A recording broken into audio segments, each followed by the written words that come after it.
नमस्कार साथियों, स्वागत है आप सभी का अंकित इंस्पायर्स इंडिया पर। मैं हूं अंकित अवस्थी। आप हैं मेरे सामने एक ऐसी इंटरेस्टिंग जियोपॉलिटिकल खबर पर चर्चा करने के लिए जिसकी चर्चा मैंने आपसे कई बार विभिन्न सेशंस में की है। मैं अक्सर आपसे कहता आया हूं कि इस दुनिया में दो लोग हैं जो अपनी वर्तमान में शक्ति स्थापित करने के लिए निकले हुए हैं। एक तरफ है बाइडेन, जो ये मानते हैं कि भाई मेरी ही वजह से दुनिया चल रही है, और दूसरी तरफ है शी जिनपिंग, जो कि सोचते हैं कि अमेरिका का प्रभुत्व कैसे खत्म किया जाए। इसलिए आज के परिदृश्य में जहां देखते हो वहां अमेरिकी जो हेजिमोनी है, जो अमेरिकी वर्चस्व है, उसको चुनौती देता हुआ चीन दिखाई पड़ता है। हाल ही में एक ऐसा ही घटनाक्रम हुआ है जिसके चलते ये और क्लियर हो गया है। क्या? अमेरिका जब सेकेंड वर्ल्ड वॉर के बाद में यूएसएसआर से डरने लगा तो उसने अपना एक सैन्य गठबंधन बनाया जिसका नाम नाटो है, जिसमें हाल ही में एक मेंबर शामिल हुआ, 31वें मेंबर के रूप में स्वीडन। वर्तमान में उस सैन्य गठबंधन में 31 देश शामिल हैं। अमेरिका नाटो को अपनी बपौती मानता है। यह बात हमने कई बार अपने सेशंस में आप लोगों के साथ डिस्कस की है। हमने यह माना है कि अमेरिका नाटो को अपने साथ लेता है, उन्हीं को अपना माल बेचता है, उन्हीं के साथ में एकजुट रह करके दूसरे देश पर आक्रमण करने की धमकी देता है। यह बात हमने कईयों बार आपसे डिस्कस की है। फिलहाल क्या हुआ है? फिलहाल इसके इस घटनाक्रम में बहुत बड़ा लीकेज हुआ है। क्या लीकेज हुआ है वो मैं आपको बताऊंगा, लेकिन उससे पहले एक बार आप इन दो खबरों पर जरा नजर डाल लें। क्या खबर है? सबसे पहले आपके सामने अंकित इंस्पायर इंडिया पर 30 दिसंबर की एक खबर है जिसमें मैंने आपको बताया था कि दक्षिणी चीन सागर में ताइवान विषय को लेकर अमेरिका और चीन के विमान 20 फीट तक नजदीक आ गए थे। बहुत कम मार्जिन माना जाता है। 20 फीट तो आप गाड़ी चलाते हो ना, तो भी डिस्टेंस मेंटेन करके चलते हो। इतना नजदीक अमेरिका और चीन के जो जेट्स थे वो एक दूसरे के करीब आ गए थे। इतना खंबीर 2022 के एंड में ताइवान विषय पर अमेरिका और चीन सामने आमने आ गए थे। अभी 11 अप्रैल को, मुश्किल से 2 दिन पहले, मैंने आपको फिर एक खबर पढ़ाई जिसमें मैंने फिर आपको यह बताया कि देखो भाई, वो स्थिति थी जैसे तैसे, उसके बादल छटे। अब फिर से एक बार स्थिति वापस बनने लगी है। अमेरिका चीन के मुहाने पर बैठ करके युद्ध अभ्यास कर रहा है। ये दोनों जानकारियां मैंने आप लोगों को ताइवान विषय पर साझा की हैं। आपको ताइवान का पूरा घटनाक्रम पता चल गया। रिसेंटली क्या हुआ है अब वो जानिए साहब। रिसेंटली फ्रांस के राष्ट्रपति इमानुएल मैक्रोन चीन की यात्रा पर गए, और चीन की यात्रा पर जाकर उन्होंने एक ऐसा कमेंट दे दिया जिसके चलते चीन की तो हो गई बल्ले बल्ले, और अमेरिका के गठबंधन में हो गया लीकेज। क्या? जरा ध्यान से सुनिए। मैक्रोन ताइवान विषय पर चीन से बोलता है कि भैया हम वन चाइना पॉलिसी मानते हैं।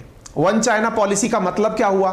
वन चाइना पॉलिसी का मतलब हुआ कि चीन और ताइवान को एक ही मानते हैं, हम इन दोनों को अलग नहीं मानते। नंबर 1, अर्थात पीओसी यानी पीपल्स रिपब्लिक ऑफ चाइना और आरओसी यानी कि रिपब्लिक ऑफ चाइना दोनों एक ही हैं, यानी ताइवान चीन का ही हिस्सा है। ये मैं मानता हूं। ये तो चीन को सुननी थी बात, ये तो हम भी मानते हैं, इंडिया वाले भी, अमेरिका वाले भी मानते हैं। लेकिन अमेरिका वालों ने आजकल वन चाइना पॉलिसी मानते हुए भी ताइवान की स्वायत्तता का राग छेड़ रखा है। इस विषय पर जब मैक्रोन से सवाल पूछा गया कि अमेरिका तो ताइवान की ऑटोनॉमी की बात करता है, आपका क्या ख्याल है? इन्होंने कहा सुनो भैया, हम अमेरिका के सहयोगी हैं, गुलाम नहीं है। हम अमेरिका के सहयोगी हैं, उसकी बपौती नहीं है, जागीर नहीं है, नौकर नहीं है जो उसकी हर बात को मान ले।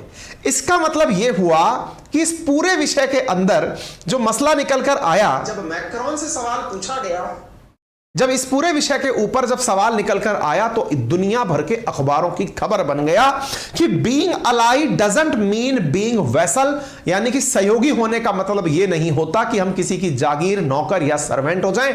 मैक्रोन की इस बयान की चीन ने कहते हुए तारीफ कहा कि यह उनके द्वारा दिया गया ब्रिलियंट कमेंट है। ऐसा हुआ क्यों? क्या हुआ? कैसे हुआ? सारी चर्चा आज के सेशन में करने वाले हैं। चीन की यात्रा पर इन्होंने 3 प्रकार की चीजें रखी साहब, और वो तीनों चीजें अमेरिकी वर्चस्व को चुनौती देती हैं।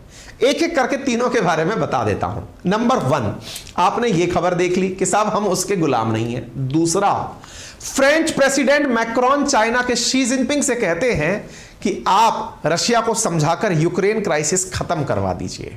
दूसरा पॉइंट। तीसरा पॉइंट, ये कहते हैं कि Europe must reduce dependency on US dollar. गजब भाई साहब, गजब चीज है ये। यूरोप को फ्रांस, अब मैं आपको पहले बता दूं, पहले ध्यान से समझिएगा, यूरोप में 3 ही देश हैं जो कि इस समय ताकतवर हैं, एक यूके, एक फ्रांस और एक जर्मनी। यूके और फ्रांस का इतिहास बहुत बड़ा रहा है। दुनिया में जहां पर भी पहले राज होता था, या तो वो ब्रिटिशर्स का होता था या वो फ्रांसीसियों का होता था, बाकी तो छोटी मोटी कॉलोनी काट के बैठे होते थे। आज वो फ्रांसीसियों को संबोधित करते हुए कह रहे हैं कि यूरोप को अमेरिकी डॉलर पर निर्भरता कम करनी चाहिए। ये 3 ऐसी घटनाएं थी जो कि अमेरिका के ऊपर एकदम मतलब घड़ों पानी लौटाने जैसी थी। अब क्या हुआ है, घटना सुनते हैं साहब। मैक्रोन ने जब बयान दिया कि वो गुलाम नहीं है, इस मामले के आने के बाद अमेरिका और उसके सहयोगियों में गजब का ही गुस्सा है कि साहब ये ऐसा क्यों बोल दे। इतना ही नहीं, डोनाल्ड ट्रंप जो कि निवर्तमान राष्ट्रपति, पूर्व उपराष्ट्रपति जो हैं, उन्होंने तो मैक्रोन को बहुत गंदे शब्द से संबोधित किया है। मैं आपको वो वीडियो दिखाऊंगा जहां पर उन्होंने अपने बयान रखे हैं। इधर देखो, Europe must resist pressure to become America follower, ऐसा इन्होंने कहा। अब आप पूछेंगे ये क्या कहानी है। आप यहां पर एक अखबार की कटिंग देख रहे हैं। आपका आजकल कुछ नए अंतरराष्ट्रीय अखबारों की सुर्खियां सुन रहे हैं। बीबीसी बहुत दिनों से अपन लोग सब फॉलो करते थे। बीबीसी के बारे में भी आपने सुन लिया कि ब्रिटिश फंडेड मीडिया है, हमने उस पर सेशन कर दिया। फिर एक DW नाम का हमने न्यूज चैनल सुना जो कि जर्मन मीडिया है। ऐसे ही जर्मनी का एक न्यूज चैनल और है, उसका नाम है पॉलिटिको। पॉलिटिको को इन्होंने ये इंटरव्यू दिया था जो कि दुनिया में वायरल हो गया। पॉलिटिको को जो इंटरव्यू दिया ना कि हम अमेरिका के फॉलोअर नहीं हैं, ये कहां दिया, तो इसकी कहानी सुनो। असल में ये क्या हुआ कि जब चीन से लौट रहे थे विमान में बैठ करके अपने देश, तो पॉलिटिको के रिपोर्टर जो हैं वो इनके साथ जहाज में बैठे हुए थे। जब ये जहाज में बैठे हुए थे पॉलिटिको के जब जर्नलिस्ट, उनको इन्होंने इंटरव्यू देते समय ये वाली लाइन बोल दी कि देखो, चाइना और ताइवान के बीच में जो चल रहा है, या ताइवान के विषय पर चीन और अमेरिका के बीच जो चल रहा है, उससे हमें कोई लेना देना नहीं है। इसका मतलब उन्होंने ये साफ मैसेज दे दिया कि चाहे जो हो जाए, इस मसले पर यूरोप नहीं फंसेगा या फ्रांस तो नहीं फंसेगा। ऐसा क्यों कहा? इन्होंने एक गजब की बात बोली, पता है क्या? इन्होंने कहा कि यूक्रेन क्राइसिस में भी यूरोप ने कर क्या लिया। और यह सवाल सही भी है। आप सबने एक चीज इन दिनों नोटिस की होगी कि जो यूक्रेन क्राइसिस आया, उस यूक्रेन क्राइसिस पर अमेरिका तो अपने राज में वैसा की रहा जैसा था, यूरोप पूरी तरह पिस गया। रशिया पर सैंक्शन अमेरिका ने लगाए, महंगाई यूरोप में बढ़ गई। यूक्रेन के साथ समर्थन में अमेरिका आया, जबरदस्ती सबको घसीट लाया, विरोध प्रदर्शन यूरोप के देशों में हो रहे हैं। यह बात तो बहुत खतरनाक है। मैक्रोन इस बात को समझ गए और उन्होंने इस प्रकार का बयान दे दिया। उन्होंने जो बात कही उसमें क्या कहा, जरा ध्यान से सुनिएगा। Speaking with politico, 2 French journalist after spending around 6 hours with Chinese president Xi Jinping से 6 घंटे मिलकर आए थे ये। इन्होंने कहा कि Macron emphasised his pet theory of strategic autonomy, कि मैं कूटनीतिक रूप से अपनी स्वतंत्रता पसंद करता हूं, मैं किसके साथ मिलूंगा, किससे बातचीत करूंगा, ये मेरी सोच है। और presumably led by France to become a 3rd super power. ये 3rd सुपर पावर का कंसेप्ट क्या है? कीपिंग इन माइंड कि ये मानते हुए कि ये दुनिया की 3री सुपर पावर बनना चाहते हैं। मेरे कुछ पुराने सेशंस हैं जो मैंने पहले आप लोगों को किए हैं, जिसमें मैंने आज से लगभग 6 महीने पहले जिस चैनल पर अपन पहले क्लासेस लिया करते थे, वहां पर मैंने ये आपको सेशन इसी शब्द के साथ कराया था, जिसको कि मैक्रोन ने खुद ने बोला है। मैंने ये कहा था कि क्या फ्रांस 3रा सुपर पावर बनने की तलाश रहा है जमीन? क्यों? क्योंकि वर्तमान में फ्रांस कई अंतरराष्ट्रीय मुद्दों पर अपनी राय रखने आता है, और दुनिया भर में मैक्रोन चाहे रशिया की यात्रा पर हो, चाहे चीन की यात्रा पर हो, वो केवल इसलिए निकलते हैं ताकि लोग ये भी माने कि फ्रांस भी दुनिया में कुछ है जो कर सकता है। तो अमेरिका और चीन के बाद 3री सुपर पावर के रूप में खुद को स्थापित करने के लिए इन्हें अपनी लाइन अलग बनानी पड़ेगी, और अपनी लाइन अलग बनानी पड़ेगी तो यह बात बहुत गंभीर है। फ्रांस के राष्ट्रपति ने, इमानुएल मैक्रोन ने, बुधवार को जब वो नीदरलैंड दौरे पर थे उस वक्त जो बयान दिया उस पर उन्होंने ये भी कहा कि वो अमेरिका के सहयोगी होने का मतलब उसका जागीरदार होना नहीं मानते। वो ताइवान की यथास्थिति को लेकर फ्रांस का पूर्ण समर्थन करते हैं, चाइना की जो पॉलिसी है उसे वो मानते हैं, और साथ में यह भी कहा कि यूरोप हमेशा उन लड़ाइयों में फंसता है जहां उसे नहीं होना चाहिए। क्या यह इशारा इस बात की तरफ तो नहीं था कि रशिया यूक्रेन वॉर के अंदर भी फ्रांस यह समझ चुका है कि यूक्रेन का साथ देकर के अल्टीमेटली उन्हें नुकसान ही हुआ है। अपने इस बयान पर फ्रेंच राष्ट्रपति ने कहा कि यूरोप हमेशा उन लड़ाइयों में फंस जाता है जो उसकी है ही नहीं, इस वजह से हम कभी भी अपने रणनीतिक हितों को देखते हुए फैसले नहीं ले पाते। यूरोप के लीडर्स को यह सोचना चाहिए कि ताइवान से जुड़े विवाद को और बढ़ाना हमारे हित में नहीं है। हम यूक्रेन में भी समस्या का समाधान नहीं कर सकते। ऐसे में हम ताइवान से यह किस बुनियाद पर कहेंगे कि अगर कुछ गलत होता है तो हम उसके साथ मौजूद रहेंगे? यह सिर्फ तनाव बढ़ाने का तरीका है। यार देखो, देर से आए लेकिन दुरुस्त आए। मैक्रोन का यह बयान किस बात से प्रेरित है, क्या लगता है आपको? यह बयान प्रेरित है भारत के बयान से। कौन सा बयान? जिसमें भारत ने डे 1 में दुनिया को एक ही लाइन बोली थी। जब दुनिया वाले भारत से कहते थे कुछ बोलो कुछ बोलो कुछ बोलो, भारत ने दुनिया को एक ही कंसेप्ट दिया था कि इस लड़ाई का पूर्ण रूप से केवल एक समाधान है, और वो समाधान क्या है? डिप्लोमेसी, डायलॉग और पीस। केवल रशिया यूक्रेन का यही समाधान है। कूटनीति से काम लो, बातचीत को बढ़ावा दो और शांति स्थापित करने का प्रयास करो। अरे आज इनको क्या बात समझ में आ रही है? ये केवल ये बोल रहे हैं कि हम ताइवान को किस मुद्दे पर दिलासा दें कि तुम्हारे साथ कुछ बुरा हो गया तो हम तुम्हारे काम आएंगे। अरे कैसे काम आएंगे? हम यूक्रेन का क्या कर पाए? हम यूक्रेन की किस प्रकार मदद कर पाए कि जो आज हम ताइवान को बोल रहे हैं कि हम तुम्हारे काम आएंगे? बड़ा सवाल है और जेन्युइन सवाल है। ये इन्होंने अपने इंटरव्यू में दिया है। लेकिन आपके दिमाग में यह प्रश्न बनेगा कि सर, जैसा आपने हमें बताया है कि क्रिमिनोलॉजी हो या पुलिस की इन्वेस्टिगेशन, उनमें एक सवाल बड़ा रहता है कि जब भी कोई घटना हो जाए तो इसका कारण जरूर जानना होता है क्यों हुआ, और इसके फायदे जरूर जानने होते हैं कि इससे फायदा किसको होगा। आपको क्या लगता है कि यह जो बयान दिया गया इसका कारण क्या हो सकता है? मैंने कहा इसके कारण एक कारण नहीं है, पूरी फहरिस्त है जो मैं आपको बताने जा रहा हूं कि आफ्टर ऑल फ्रांस का हृदय परिवर्तन कैसे हुआ। और इनसे जब बार बार ठहरा के पूछा जा रहा है आपने ऐसा बयान दिया था, क्या आप बयान पर कायम? बोले पूरी तरह कायम हूं। तो इसका मतलब कुछ तो मामला तगड़ा हुआ है। चाइना आनंदित है, चाइना खुश हो रहा है कि बहुत बढ़िया हुआ कि मैक्रोन को फाइनली कुछ समझ में तो आया, क्योंकि अल्टीमेटली अमेरिका ही है जो दुनिया को आत्मनिर्भर बनकर नहीं रहने देता है। ऐसी स्थिति में ट्रंप ने बयान देते हुए फ्रांस को कहा कि ये चाटुकारिता कर रहे हैं। मैक्रोन को कहा कि वो मेरा दोस्त तो है लेकिन वो शी जिनपिंग की चाटुकारिता कर रहा है। एक इंटरव्यू सुन लीजिएगा।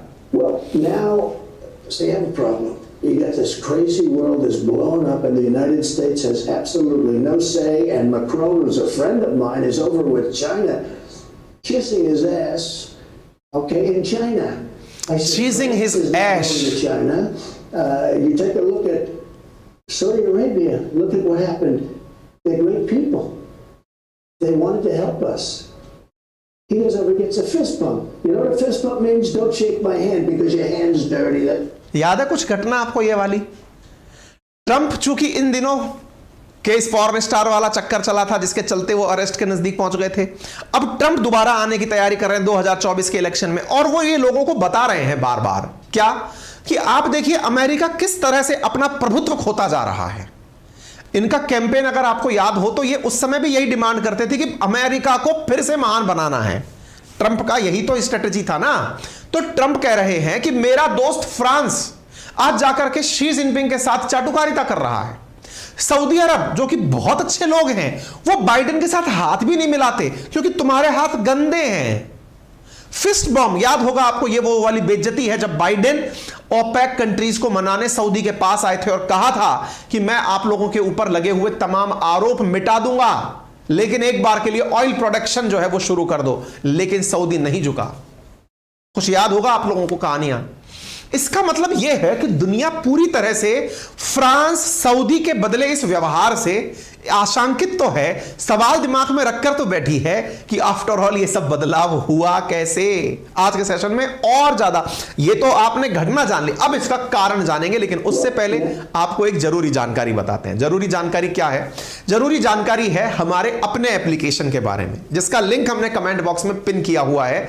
नाम है एप्लीकेशन का अपनी पाठशाला। जी हां साथियों, हमारी अपनी पाठशाला एप्लीकेशन, जिसका गूगल प्ले स्टोर पर ऑलरेडी 1 लाख से अधिक विद्यार्थियों द्वारा डाउनलोड करके उपयोग किया जा रहा है, उस पर कई तरह की चीजें उपलब्ध हैं। जैसे उस पर एक पेड कोर्स अवेलेबल है मात्र 1999 में। उस कोर्स के अंदर UPSC foundation batch, state PCS, SSC के लिए डेडिकेटेड लाइव क्लास चल रही हैं। किस तरह की? जर्नल अवेयरनेस की। जर्नल अवेयरनेस में हम हिस्ट्री, ज्योग्राफी, पॉलिटी, इकोनॉमी पढ़ा रहे हैं। फिलहाल के लिए ज्योग्राफी के अंदर मैपिंग की क्लासेस चल रही हैं। मैपिंग की क्लासेस 3 अप्रैल से शुरू हुई थी। उन अप्रैल से शुरू हुई क्लासेस के साथ साथ हमारे द्वारा वर्ल्ड ज्योग्राफी कंप्लीट उसमें पढ़ा दिया गया है। इसी प्रकार से बोर्ड से आपकी क्लासेस ली जा रही हैं। अपनी पाठशाला एप्लीकेशन पर हमारे द्वारा कोर्स के अंदर आप ना केवल कोर्स परचेज कर सकते हैं, बल्कि उसकी क्वालिटी, डाउनलोड, पीडीएफ, सारी चीजें उसके अंदर प्रॉपर तरीके से निकाल सकते हैं। यह एप्लीकेशन पर उपलब्ध आपके लिए फीचर है। वर्ड मैपिंग की क्लास को आप अपने साथ पढ़ते समय प्रॉपर तरीके से वीडियो को कई बार डाउनलोड कर सकते हैं, कई बार सुन सकते हैं, फॉरवर्ड तरीके से देख सकते हैं। सारे फीचर आपको ऐप पर हमारे द्वारा दिए जा रहे हैं। और चीज बताता हूं, आप अगर जानना चाहते हैं कि यह कैसा है, तो आपके लिए एक डेमो भी हमने यहां पर फ्री में अरेंज किया हुआ है। एक डेमो क्लास भी आप जाकर के यहां देख सकते हैं कि एप्लीकेशन पर क्लासेस कैसे चल रही हैं। यह तो हुई पेड बैच की बात। इसके अलावा फ्री में क्या है? फ्री में हमारी अपनी पाठशाला जो YouTube चैनल है, उस पर जो हम आरएनए की क्लास लेते हैं, उसकी पूरी पीडीएफ प्रिंटेबल फॉर्मेट में आप लोगों के लिए यहां पर उपलब्ध कराई है। आप उसे डाउनलोड कर सकते हैं। बहुत अच्छे से नोट्स बना करके हम लोग यहां पर आपको उपलब्ध करा रहे हैं। और फ्री में आप लोगों के लिए अपनी पाठशाला पर आपकी प्रैक्टिस के लिए टेस्ट उपलब्ध करवाए जा रहे हैं। साथ ही दुनिया के जितने भी अंतरराष्ट्रीय ऑर्गेनाइजेशंस हैं, उनके इन्फोग्राफिक्स का मतलब यह हुआ कि अंतरराष्ट्रीय जो ऑर्गेनाइजेशन जैसे यूनेस्को, EU, ESA, आसियान, इनके बारे में अगर आपको जानकारी चाहिए, ये सब फ्री ऑफ कॉस्ट अपनी पाठशाला एप्लीकेशन पर इस तरह से जूम करने के और प्रिंट निकालने के ऑप्शन के साथ अपने एप्लीकेशन पर हमने आपके लिए उपलब्ध करा दिए। सबसे लास्ट में, आप हमारे किसी भी सोशल मीडिया प्लेटफॉर्म पर हमसे कनेक्ट करना चाहते हैं तो उसके लिंक भी आपको यहीं दिए जा रहे हैं। यानी अंकित परिवार से जुड़ने के लिए वन स्टॉप सॉल्यूशन है अपनी पाठशाला। गूगल प्ले स्टोर पर उपलब्ध है, एप्पल फोन के लिए भी उपलब्ध है, iOS पर भी उपलब्ध है। गूगल प्ले स्टोर पर ऑलरेडी 1 लाख से ज्यादा इसके डाउनलोड हैं। 4.9 स्टार रेटिंग है। हजारों विद्यार्थियों के द्वारा हमें अपना प्यार दिया गया है। आप भी इसे ट्राई कर सकते हैं। अब कारण जानते हैं किस बात का? फ्रांस का हृदय परिवर्तन हुआ कैसे?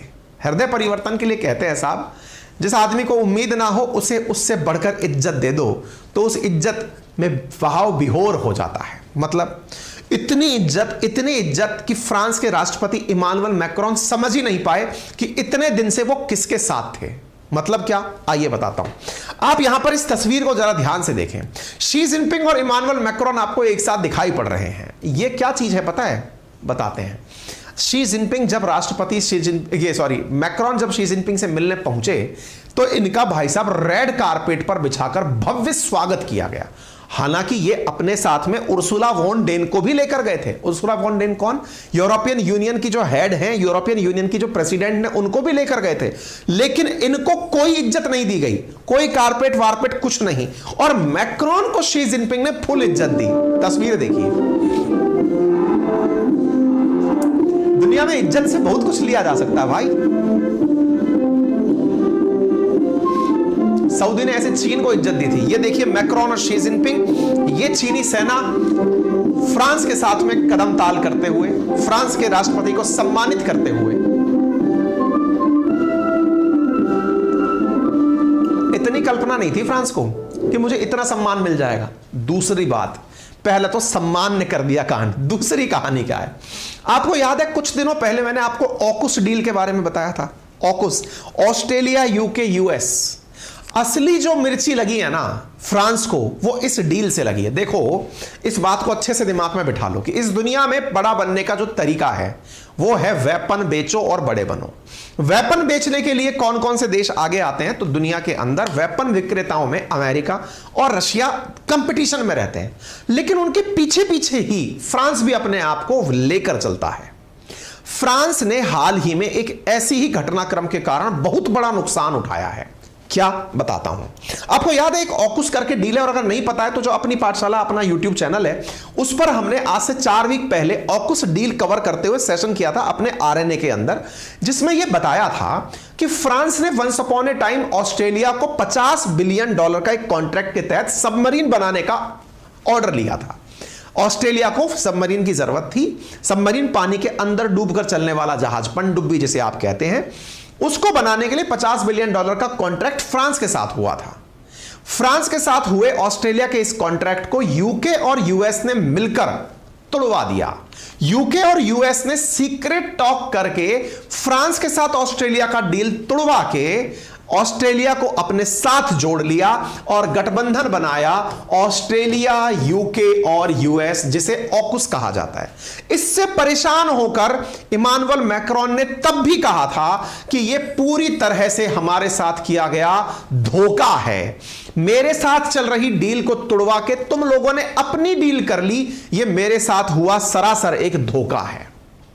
दूसरा कारण समझ में आ गया, क्योंकि असली में जब किसी का नुकसान होता है तो वो उसकी बदले की कार्रवाई जरूर करना चाहता है। अब तीसरा कारण, पहला कारण क्या था? पहला कारण था अत्यधिक मिली इज्जत, मैक्रोन को डाइजेस्ट ही नहीं हुई। दूसरा, ये तो तत्कालिक कारण था कि इज्जत के कारण भाव विभोर हो गए। दूसरा कारण क्या था?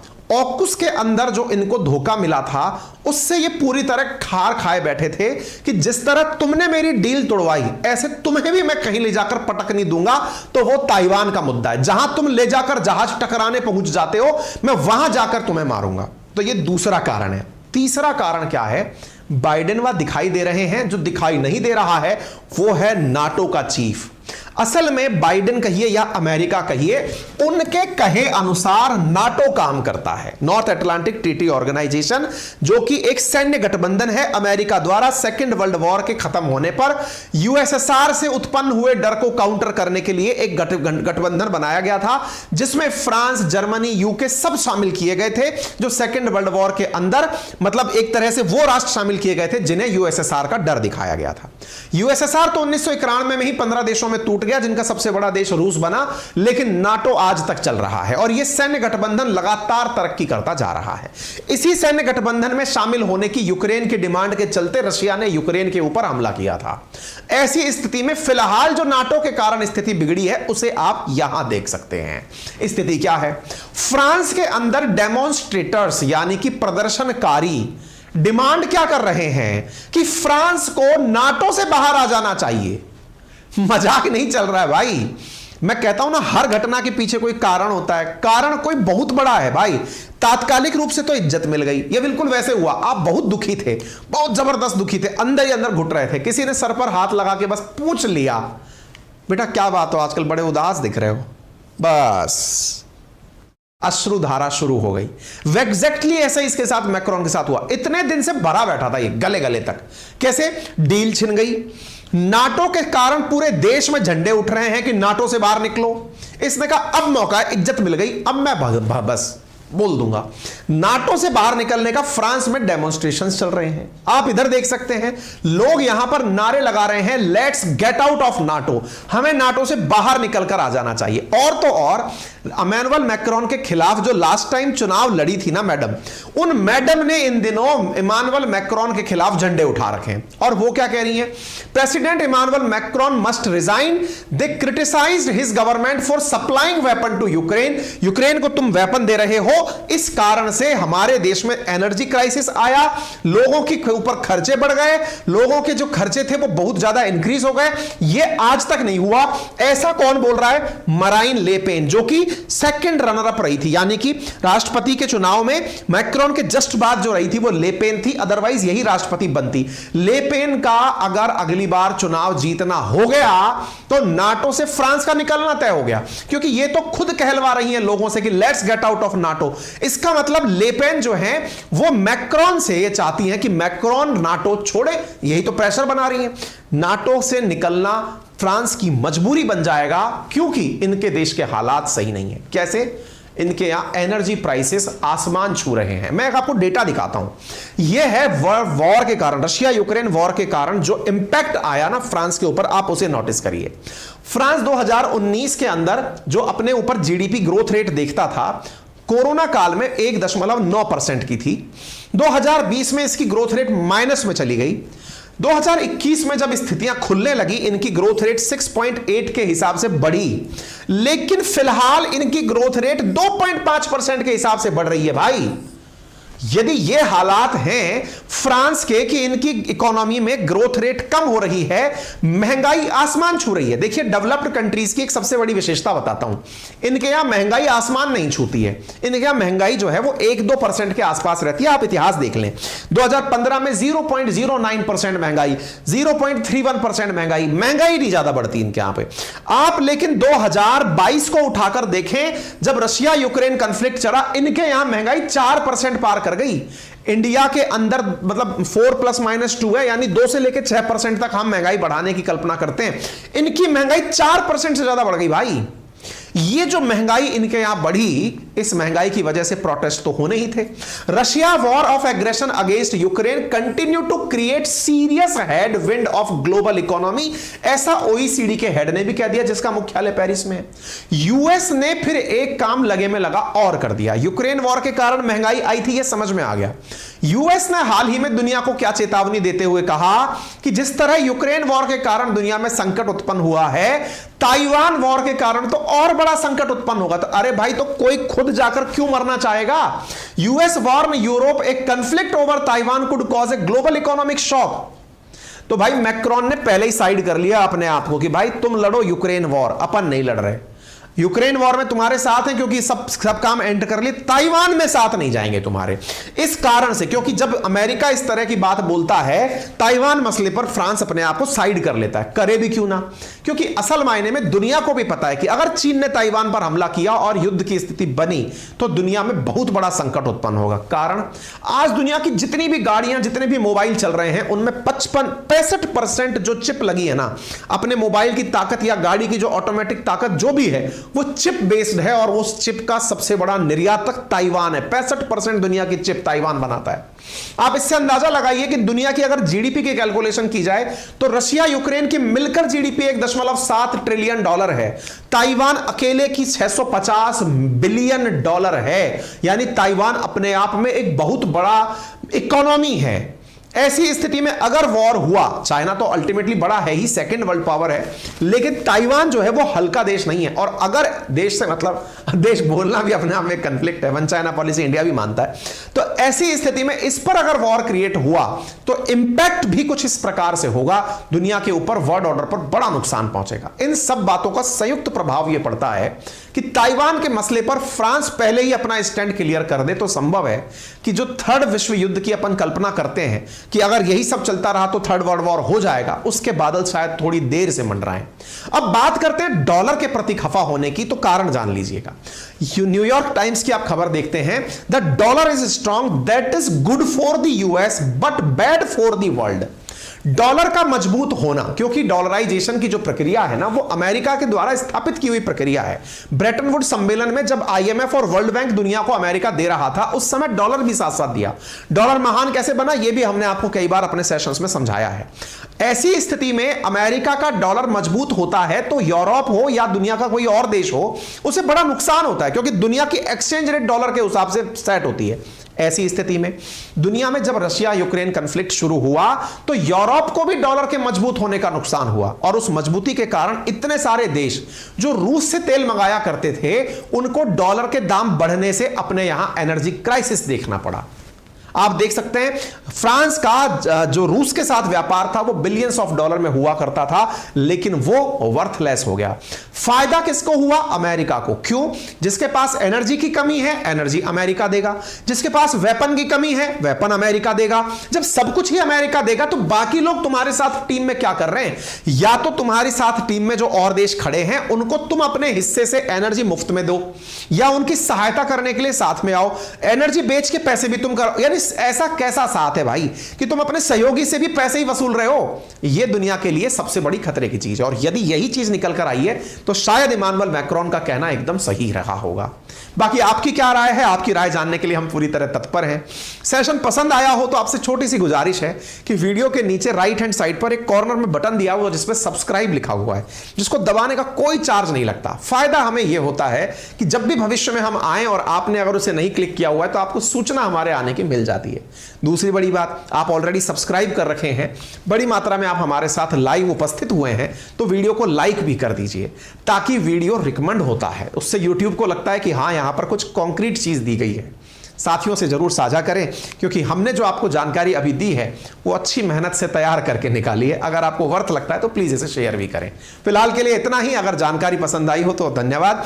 बाकी हमारा चैनल, आपको हमने अपना एप्लीकेशन बताया हुआ है, अपनी पाठशाला, जिसको हमने कमेंट बॉक्स के अंदर पिन किया हुआ है। एक बार के लिए आप जाकर वहां से हमारा एप्लीकेशन डाउनलोड कर लें। फ्री में बहुत सारी चीजें हमने उपलब्ध करा रखी हैं। ई नोट्स हैं, इन्फोग्राफिक्स हैं, टेस्ट हैं, ये सब चीजें आपको वहां मिल रही हैं। लेकिन पेड कोर्स के नाम पर वहां 1999 में बहुत ही अल्टीमेट कोर्स, जिसमें हिस्ट्री, ज्योग्राफी, पॉलिटी, इकोनॉमी पढ़ाई जाएगी पूरी डिटेल से। वर्ल्ड ज्योग्राफी खत्म कर चुके हैं, वर्ल्ड मैपिंग उसके बाद चल रही है। आपको पूरी तरह से Indian geography, Indian mapping, ancient history, medieval history, modern history, polity, economy सब यहां पर पूरे साल भर के अंदर कंप्लीट कराई जाएगी इसी तरह बोर्ड से। अगर आपको लगता है ये उपयुक्त है तो जरूर जाकर ज्वाइन करें। फिलहाल के लिए इतना ही।